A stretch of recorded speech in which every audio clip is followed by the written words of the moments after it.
മലയാള സിനിമയിലെ യുവതാരങ്ങളിൽ ജനപ്രീതിയിൽ മുന്നിൽ നിൽക്കുന്ന നടന്മാരിൽ പ്രധാനിയാണ് നിവിൻ പോളി. ബോക്സ് ഓഫീസിന് മുൻപ് പലവട്ടം നിവിൻ പോളി അത് തെളിയിച്ചിട്ടുമുള്ളതാണ്. എന്നാൽ സമീപ വർഷങ്ങളിൽ ബോക്സ് ഓഫീസിൽ ഭാഗൻ നിവിനൊപ്പം ഉണ്ടായിരുന്നില്ല. കരിയറിൽ വേറിട്ട പരീക്ഷണങ്ങൾ നടത്തിയ അദ്ദേഹത്തിനൊപ്പം പ്രേക്ഷകർ നിന്നില്ല എന്നു തന്നെ പറയാം. എന്നാൽ വീണ്ടും ഒരു എന്റർടൈനർ ചിത്രമായി എത്തിയപ്പോൾ അദ്ദേഹത്തിന് ഇരു കൈ നീട്ടി സ്വീകരിച്ചിരിക്കുകയാണ് പ്രേക്ഷകർ.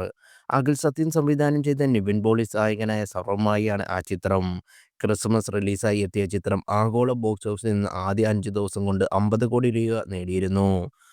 കേരളത്തിൽ ഒരു നിവിൻ പോളി ചിത്രത്തിന് ലഭിക്കുന്ന ഏറ്റവും മികച്ച രണ്ടാമത്തെ ഓപ്പണിംഗാണ് സർവ്വമായിക്ക് ലഭിച്ചത്. കേരളത്തിന് നിവിന് ഏറ്റവും വലിയ ഓപ്പണിംഗ് ലഭിച്ച 8 സിനിമകൾ ഏതൊക്കെയാണെന്ന് നോക്കാം. സർവ്വമായി ആദ്യ ദിനം കേരളത്തിൽ നിന്ന് നേടിയത് 3.5 കോടിയായിരുന്നു. അതിനേക്കാൾ വലിയ കേരള ഓപ്പണിംഗ് നിവിന് ഒരേ തവണ മാത്രമേ ലഭിച്ചിട്ടുള്ളൂ. 2018-ൽ പുറത്തിറങ്ങിയ കായകലം കൊച്ചുണ്ണിയായിരുന്നു അത്. 5.22 കോടിയായിരുന്നു കൊച്ചുണ്ണിയുടെ കേരള ഓപ്പണിംഗ്. ചിത്രത്തിൽ ഇത്തിക്കര പക്കിയായിട്ടുള്ള മോഹൻലാലിന്റെ സാന്നിധ്യം ഇതിന് കാരണമായേക്കാം. സർവ്വമായ കഴിഞ്ഞ മൂന്നാം സ്ഥാനത്ത് നിവിന്റെ പരാജയകാലത്ത് ഇറങ്ങിയ മലയാളി ഫ്രം ഇന്ത്യയാണ്. 2.53 കോടിയായിരുന്നു ചിത്രത്തിന്റെ കേരള ഓപ്പണിംഗ്. നാലാം സ്ഥാനത്ത് 2017 ചിത്രം സഖാവാണ്. 2.47 കോടിയാണ് ചിത്രം കേരളത്തിൽ നിന്ന് ഓപ്പണിംഗ്. നിവിൻ ചിത്രങ്ങളിൽ പ്രേക്ഷകർ എക്കാലത്തെയും ഫേവറേറ്റുകളൊന്നായ ആക്ഷൻ ഹീറോ ബിജു ആണ് 5-ാം സ്ഥാനത്ത്.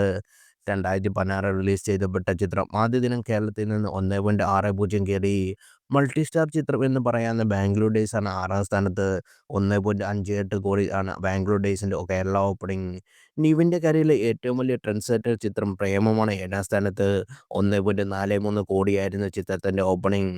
ധ്യാൻ ശ്രീനിവാസൻ സംവിധാനം ചെയ്ത ലവ് ആക്ഷൻ ഡ്രാമയാണ് 8-ാമത്. 1.42 കോടിയാണ് കേരള ഓപ്പണിംഗ്. പരാജയ തുടർച്ചയിൽ നീങ്ങുന്ന സമയത്തും നിവിന് പ്രേക്ഷകർ നൽകുന്ന പരിഗണന മലയാളി ഫ്രം ഇന്ത്യയുടെ ഓപ്പണിംഗ് കാണാം. ജനഗണമന സംവിധായകനോടൊപ്പം നിവിൻ എത്തുന്നു എന്ന ഹൈപ്പിനോട് ചിത്രത്തിന് മികച്ച ഓപ്പണിംഗ് നൽകിയ ഒരു ഘടകം.